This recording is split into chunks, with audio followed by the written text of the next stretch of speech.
God have mercy upon us. Brother. Naam.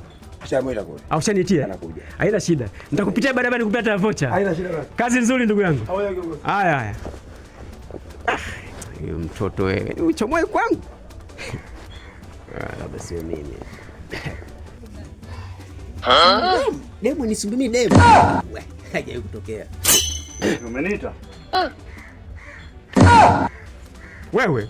Umeniita? Hapana, mimi namuita nini? Kuna dada mmoja anakaa huko ndani ndo nani? Anaitwa Maina. Maina. Sio wewe basi. Ndio mara moja. Niambie kipenzi. Mume. Huyu ndo kile kajamaa kanachosumbua anachukua hadithi yake. Okay. Nikienda sokoni mara naomba namba simu, nikienda gengeni mara naomba simu. Sina la kwa ajili yake. Kisumbufu kama nini? Sawa. Wewe ndio unayemsumbua. Simzowataka jamani. Unataka gani wewe? Tulia tena, nyamaza. Nyamaza bwana.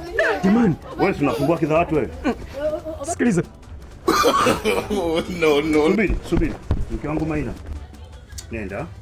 Ndamalizana naye mimi. Wewe nenda kaendelea. Ndio huyu malizana naye. Yaani unakojua wewe. Maina, Wewe nenda endelea na shughuli zako. Ngoja nikupe historia ya maisha yangu. Wewe hatuko kwenye historia hapa. Unasikia? Kaka nisikilize. Hatuko kwenye historia hapa. Wewe unasumbua mke wangu. Leo lazima nimalizane mimi na wewe. Sikiliza blaza. Bwana. Tulia hivyo jinsi ulivyo. Sawa.